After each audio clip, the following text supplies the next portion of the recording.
بسم اللہ الرحمن الرحیم۔ سابق وزیر داخلہ اسلامی جمہوریہ پاکستان جناب رانا ثناء اللہ میرے ساتھ موجود ہے۔ جب وزیر داخلہ تھے تو بہت ساری باتوں پہ شاید اظہار خیال کے لیے رانا صاحب کو ریاستی راز یا ریاستی ذمہ داریاں روکتی تھیں۔ امید ہے کہ اب کھل کر بولیں گے، خاص طور پر انتقام کا معاملہ جو ان کے ساتھ ہوتا رہا، کیا وہ اب عمران خان صاحب کے ساتھ ہو رہا ہے، اس کے اوپر ضرور بات کریں گے۔ لیکن ابتدا کرتے ہیں کاکڑ صاحب کی نامزدگی کے حوالے سے۔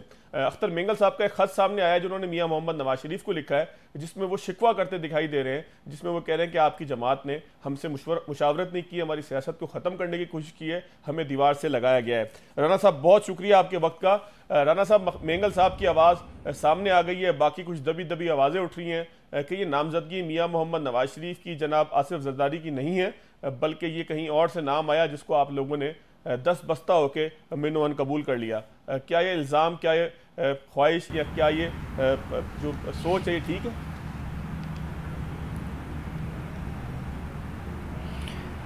دیکھیں، اس میں ہر کسی نے اپنے حساب اور اپنے مفادات کے پیش نظر جو ہے وہ تبصرہ کرنا ہے۔ تو نام کہیں سے بھی آیا ہو، معاملہ یہ ہے کہ جب آئینی اور قانونی طور پہ ایک ذمہ داری جو ہے وہ لیڈر آف دی ہاؤس کے طور پہ وزیر اعظم اور لیڈر آف دی اپوزیشن کے ذمے تھی، تو نام کوئی انہوں نے خود سے تو پیدا نہیں کر لینے تھے۔ مختلف لوگوں سے مشورہ کیا ہوگا، مختلف لوگوں نے اپروچ کیا ہوگا، مختلف لوگوں نے اپنے اپنے تئیں جو ہے وہ اپنی بات منوانے کے لیے بات کی ہوگی، تو بالآخر وہ جس نتیجے پہ پہنچے، تو میں سمجھتا ہوں کہ اب دیکھنا یہ چاہیے کہ جو نام انہوں نے اتفاق رائے سے دیا ہے، اس نام کے حوالے سے جو ہے وہ کیا مثبت ہے یا اس کے حوالے سے کیا منفی ہے۔ انوار اللہ کاکڑ صاحب ایک پڑھے لکھے جو ہے وہ نوجوان ہیں اور بڑے اچھے خیالات رکھتے ہیں۔ ان کی آپ سپیچز، ان کا جو ماضی ہے وہ آپ دیکھیں، اور دوسرا ایک چھوٹے صوبے کے ساتھ ان کا تعلق ہے۔ تو یہی بات جو ہے وہ زیادہ تر کی جا رہی تھی کہ اگر کیئر ٹیکر پرائم منسٹر کا تعلق چھوٹے صوبے سے ہوگا تو چھوٹے صوبے کی محرومیوں میں اور وہاں پہ ایک اعتماد کی جو فضا ہے اس میں جو ہے وہ آسانی رہے گی۔ دوسرا یہ ہے کہ ان کا ماضی جو ہے وہ کسی حوالے سے بھی جو ہے وہ آپ اعتراضات نہیں اٹھا سکتے۔ وہ مڈل آف دی روڈ چلتے رہنے والے آدمی ہیں، نہ وہ انتہا پسند ہیں اور نہ ہی وہ دوسری سائڈ کے اوپر جو ہے وہ کوئی جو ہے وہ جارحانہ قسم کے جو ہے وہ خیالات رکھتے ہیں۔ بڑے یعنی صاف ستھری بات سیاست کرنے والے آدمی ہیں۔ جہاں تک اختر مینگل صاحب کا معاملہ ہے تو اختر مینگل صاحب کا گلہ درست ہے۔ اس کی وجہ یہ ہے کہ بلوچستان میں سبھی کے اپنے اپنے سیاسی مفادات ہیں، اور انوار الحق کاکڑ صاحب کی جو جماعت ہے یقیناً اس کے مفادات جو ہیں وہ سردار اختر جان مینگل صاحب کے برعکس ہے یا ان کے مقابل ہیں۔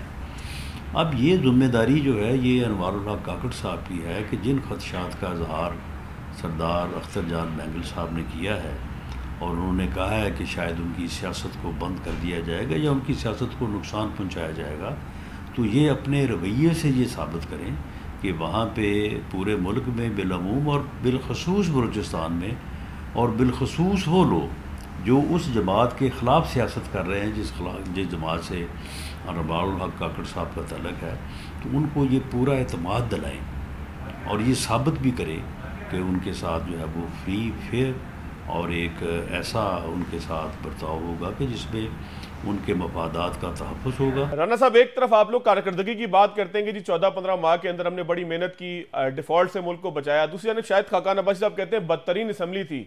کیا کہنا چاہ رہے تھے شاہد؟ دیکھیں، یہ شاہد صاحب نے جو بات کی ہے میں اسے خود تو نہیں سن سکا، لیکن میرا خیال ہے کہ اپنی بات کی وہ خود ہی وضاحت کریں تو زیادہ مناسب ہوگا۔ وہ اس اسمبلی کا حصہ رہے ہیں، یہ بری تھی یا اچھی تھی، تو اس بارے میں انہیں خود ہی جو ہے وہ اس کی وضاحت کرنی چاہیے کہ وہ کس لحاظ سے یا کس انداز سے جو ہے وہ یہ کہتے تھے کہ یہ اسمبلی جو ہے وہ بری ہے اور پھر اس کا وہ حصہ بھی رہے۔ اچھا رانا صاحب یہ فرمائیے گا، اگر عمران خان صاحب کی ہم بات کریں تو اٹک جیل کے اندر وہ موجود ہیں، کس نے انہیں اٹک جیل بھیجا؟ حالانکہ آپ کے پاس اور بھی آپشن تھے، لاہور سے گرفتار کیا تھا، پنڈی انہیں رکھ سکتے تھے، بڑی جیل کے اندر رکھ سکتے تھے، لیکن اٹک جیل کے اندر رکھا گیا۔ تو کہیں یہ تو نہیں ہم کہہ سکتے کہ رانا ثناء اللہ کے ساتھ جو کچھ انہوں نے کیا اس کے جواب میں اب جو ہے وہ خان صاحب کو بھگتنا پڑ رہا ہے، جو انہوں نے بویا تھا وہ کاٹنا پڑ رہا ہے؟ نہیں، یہ جو انہوں نے بویا تھا وہ تو ان کو کاٹنا پڑا ہے اور وہ کاٹیں گے، لیکن جہاں تک اس بات کا تعلق ہے کہ ان کے ساتھ کوئی جیل میں کوئی against the law and rules سلوک ہو رہا ہے، یہ بالکل غلط ہے۔ جو ان کی انٹائٹلمنٹ بنتی ہے اس کے مطابق ان کو جیل میں سہولتیں دی گئی ہیں۔ مزید جو عدالت اس بارے میں فیصلہ کرے گی اس کے اوپر بھی عمل ہوگا، اور ان کو پوری طرح سے جو ہے وہ جیل میں جو انٹائٹلمنٹ کے حساب سے جو چیزیں، آخر جیل تو پھر جیل ہے۔ اب یہ تو میں نہیں کہہ سکتا کہ وہاں پہ جو ہے وہ ان کو کوئی 5 اسٹار لیول کی سہولتیں میسر ہوں گی، اور ویسے وہ خود بھی اس بات کے ہمیشہ قائل رہے ہیں کہ جیل میں جو ہے وہ سلوک ایک جیسا ہونا چاہیے، سب کے ساتھ سب کو ایک جیسا رکھنا چاہیے، لیکن انہیں ایک جیسا نہیں رکھا گیا۔ ان کو جو ان کی انٹائٹلمنٹ بنتی ہے اس کے مطابق ان کو جو ہے وہ رکھا گیا ہے۔ اور جہاں تک یہ کہ ان کو اڈیالہ جیل کی بجائے اٹک جیل کیوں لے جایا گیا، دیکھیں یہ انتظامی اور ایجنسیز کی ایک آبزرویشن، ایک ان کی اسیسمنٹ ہوتی ہے، تو یہ خیال تھا کہ انہیں تھوڑا فاصلے پہ رکھا جائے تو زیادہ بہتر ہے۔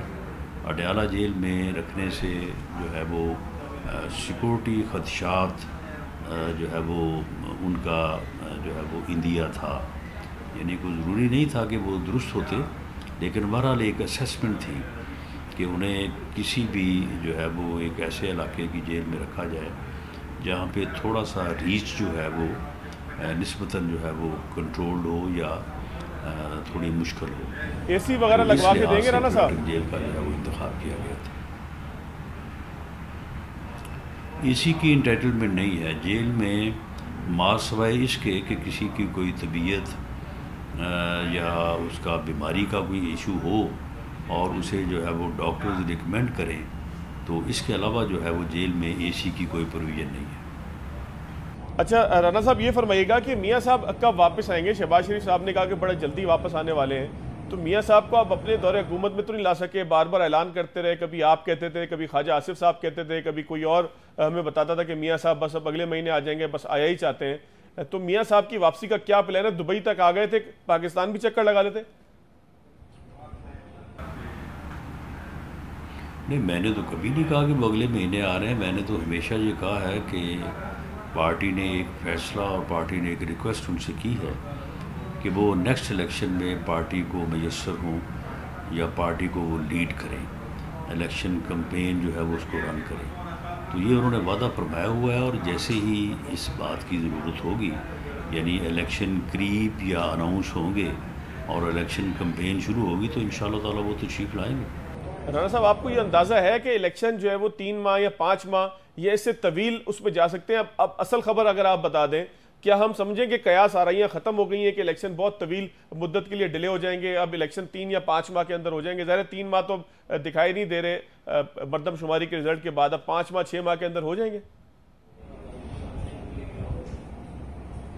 دیکھیں، مردم شماری یا سینسس جس کے اوپر پوری قوم کا کنسنسس ہوا ہے، جسے متفقہ طور پہ نوٹیفائی کر دیا گیا ہے، یہ ایک بہت بڑی بلیسنگ ہے، اور نیشنل لیول کے اوپر ایک بہت بڑا قضیہ جو ہے وہ حل ہوا ہے۔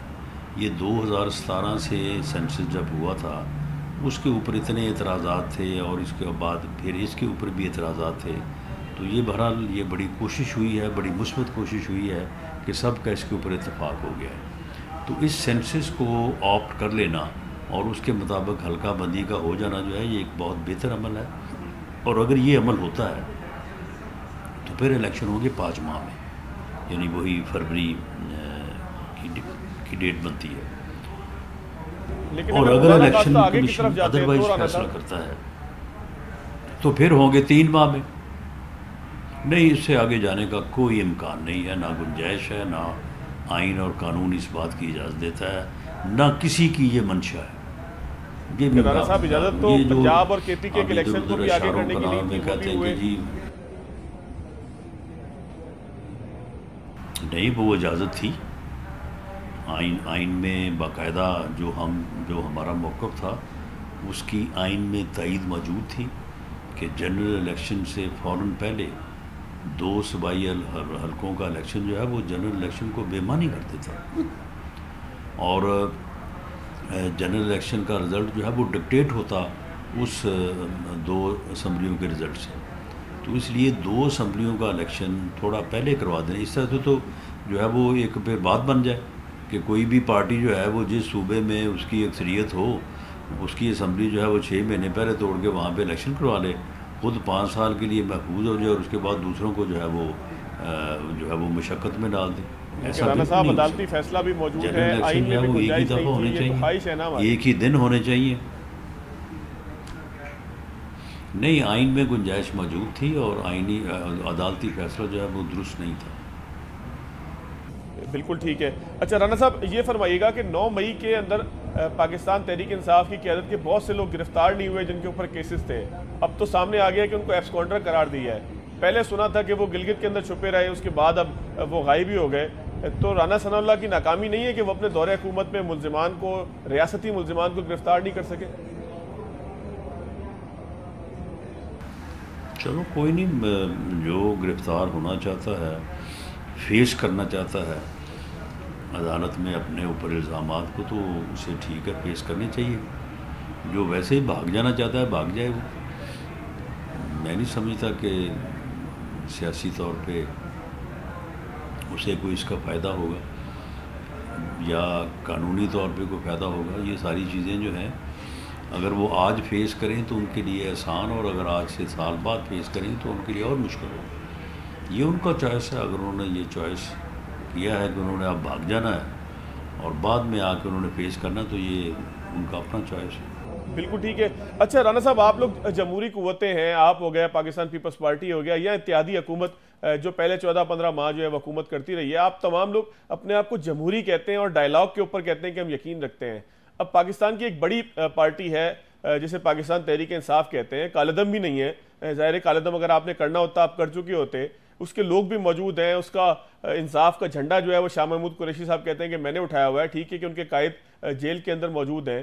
اس ساری صورتحال کے اندر الیکشن سے پہلے آپ نہیں سمجھتے کہ سیاسی جماعتوں کو بجائے اس کے کہ الیکشن میں خون خرابہ ہو، گرما گرمی ہو، بعد میں کیمپین چلے کہ میں الیکشن نہیں مانتا، اس تمام معاملے کو ابھی کر لینا چاہیے، گرینڈ ڈائلاگ کی طرف آپ لوگوں کو جانا چاہیے؟ میں کس سے کریں گرینڈ ڈائلاگ؟ شاہ محمود قریشی کے تو پلے شے کوئی نہیں، اسے تو وہ مانتا ہی نہیں ہے جو جیل میں بیٹھا ہے. یہ ایسے ہی غریب جو ہے وہ اپنی چیئرمینی جو ہے وہ وائس چیئرمینی جو ہے وہ لیے پھرتا ہے. اس کی تو ایک دھیلے کی وقت نہیں ہے پی ٹی آئی میں. اور اس کی نظر میں معاملہ یہ ہے کہ اس ملک میں ڈائلاگ نہ کرنے، اپنے مخالف کو بے عزت کرنے، اپنے مخالف کے خلاف انتقامی کارروائی کرنے، اور جمہوریت میں نفرت اور جمہوریت میں بغض، عناد، تکبر، اس کا فاؤنڈر کون ہے؟ پانیئر کون ہے اس کا؟ عمران خان. عمران خان نے اس ملک کی سیاست کو زہر آلود کیا. عمران خان نے اس ملک کی سیاست کو گندا کیا. عمران خان نے سوشل میڈیا کے ذریعے اس ملک کے سیاسی کلچر کو جو ہے وہ بد تہذیبی اور بےہودگی کے اوپر جو ہے وہ لے کے آیا. اس نے لوگوں کو کہا کہ اپنے مخالفوں کو گالیاں دو. اس نے ایک ایسا ماحول پیدا کیا کہ وہ یہ سمجھتا تھا کہ میرے سارے مخالف جو ہیں، میں پارسا ہوں، میں نعوذ باللہ پیغمبر ہوں، اور باقی سب چور ہیں، باقی سب ڈاکو ہیں. وہ سب کو ختم کرنا چاہتا تھا، اور اسی جو ہے وہ یعنی ایک نظریے یا ایک انتقامی سوچ کے تحت جو ہے وہ آگے بڑھ رہا تھا. اور بالآخر جو ہے وہ اس کا جو ہے وہ ٹکرا یا اس کی ٹکر جو ہے وہ ایک ایسی قوت سے ہو گئی کہ اب اس کے بعد اس کو لینے کے دینے پڑ گئے. وہ جس طرح پنجابی میں کہتے ہیں کہ کتے کی جب موت آتی ہے تو وہ مسجد کا رخ کرتے ہیں، اس نے ایسا ہی کیا. اس نے شہداء کی یادگاروں کے اوپر جو ہے وہ جوتے برسائے، ڈنڈے برسائے، ان کے مجسموں کو آگ لگائی اس نے. اس نے جو ہے وہ دفاعی تنصیبات کے اوپر حملہ کیا، اس نے جو ہے وہ دفاعی ادارے کے لوگوں کے گھروں کو آگ لگائی، اس نے دفاعی جو ہے وہ ادارے کے اوپر حملے کروائے.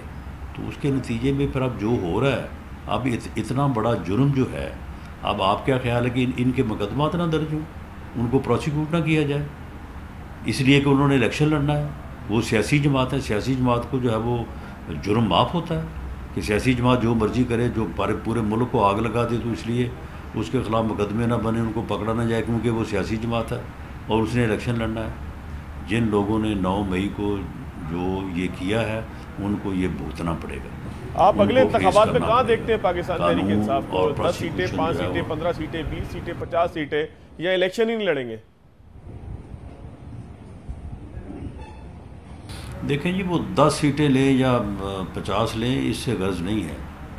میں ذاتی طور پہ سمجھتا ہوں کہ پی ٹی آئی کو لیس دین اس جتھے کے، جس جتھے نے 9 مئی کے واقعات کا جو ذمہ دار ہے، لیس دین دیٹ جتھا، پی ٹی آئی کو سیاست کرنے اور سیاست میں حصہ لینے کی جو ہے وہ اجازت ہونی چاہیے. لیکن مشکل یہ ہے کہ اس جتھا اور اس جتھے کا جو سرگنا ہے عمران خان، اس نے کسی کو حصہ لینے نہیں دینا، اس نے پی ٹی آئی کو اپنے سے علیحدہ ہونے نہیں دینا. اگر وہ آج بھی اس جتھے کو اور خود کو فیس کرے جو اس کے اوپر الزام ہے، اور پی ٹی آئی کو جو ہے وہ سیاست کرنے کی اجازت دے، یا اس کا کوئی ایک ایسا جو ہے وہ طریقہ کار بنائے، تو اس میں بہتری ہو سکتی ہے. لیکن میری اسیسمنٹ یہ ہے کہ وہ کرے گا نہیں. اس کے لیے صرف اس کی ذات ہے، اس کی ذات ہے تو سب کچھ ہے، اس کی ذات نہیں ہے تو پھر پاکستان بھی نہیں ہے، جو اس کی سوچ ہے. رانا صاحب ایک آخری چیز بتا دیں، آپ وکیل بھی ہیں، ظاہر وزیر داخلہ بھی رہے ہیں، وکالت بھی آپ کرتے رہے عملی طور پر، آپ کیا سمجھتے ہیں سائفر سے لے کے توشہ خانہ تک اور توشہ خانہ سے لے کے دہشت گردی کے مقدمات تک اور بیچ میں جتنے بھی مقدمات آئیں، کون سا ایسا مقدمہ ہے کہ جو گلے کا پھندا بن سکتا ہے چیئرمین تحریک انصاف کے، یا جس کو آپ سمجھتے ہیں کہ بہت سنگین قسم کا ہے، وہ ریاستی راز یعنی کہ سائفر کی صورت میں لیک ہونے کا معاملہ ہو، یا پھر توشہ خانہ کے اندر چھوٹی موٹی کرپشن کا معاملہ ہو؟ دیکھیں، توشہ خانہ کی جو کرپشن ہے وہ ثابت ہے، یعنی وہ تو ثابت اس طرح سے ہے کہ کسی کو شہادت پیش کرنے کی ضرورت نہیں ہے، وہ خود مانتا ہے کہ اس نے جو ہے وہ وہاں سے وہ گفٹ جو ہے وہ لیے اور جعل سازی سے لیے ہے، جعلی رسیدیں بنا کے لیے ہے. پھر اس کے بعد یہ ثابت ہے کہ وہ دبئی میں جا کے بکے ہیں. وہ پیسہ کیسے آیا؟ بینکنگ چینل سے نہیں آیا، منی لانڈر ہو کے آیا. پھر اس نے اس کو اپنے نامینیشن پیپر میں شو نہیں کیا. تو یہ تو اس کی سزا 3 سال ہو یا 10 سال ہو، اس کی سزا تھوڑی ہو یا بہت ہو، معاملہ بات تو ثابت ہے. اس میں کوئی ثابت کرنے کے لیے کوئی شہادت پیش کرنے کی ضرورت نہیں ہے. اسی طرح سے جو وہ ہے 190 ملین پاؤنڈز والا معاملہ، وہ تقریباً 60 ارب روپیہ بنتے ہیں رقم. وہ اب اس میں کوئی گنجائش ہے؟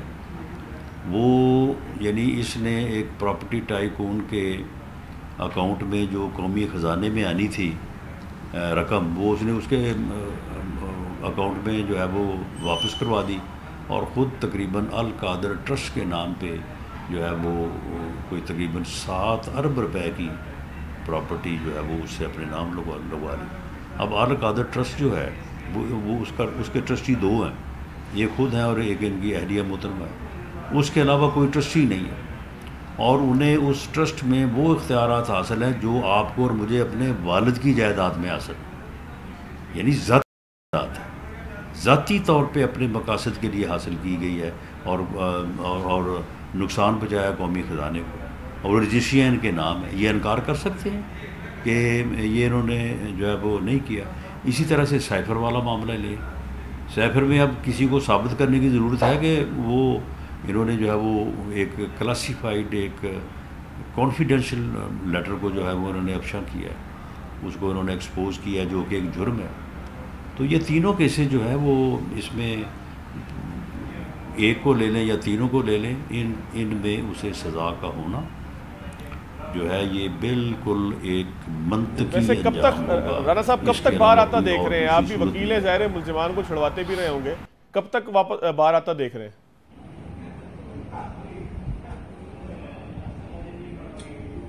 دیکھیں اب اس کی تمام مقدمات میں جو ہے وہ ضمانت خارج ہو چکی ہے، تو اب میرا خیال ہے ضمانتیں کرواتے کرواتے اسے کم سے کم 3-4 ماہ لگ جائیں گے۔ 3-4 ماہ لگ جائیں گے۔ بہت شکریہ رانا ثناء اللہ صاحب آپ کے وقت کا، بڑی تفصیل کے ساتھ ان تمام معاملات کے اوپر جو وزیر داخلہ کی حیثیت سے شاید رانا صاحب بتا نہیں پاتے یا ان کو روکتی کوئی چیز، وہ تمام چیزیں ہم نے پوچھنے کی کوشش کی ہے۔ ایک بریک لیں گے، بریک کے بعد آئیں گے تو ملک کے معاشی صورتحال کی طرف، نگران حکومت کو کیا چیلنجز ہوں گے اس طرف چلیں گے۔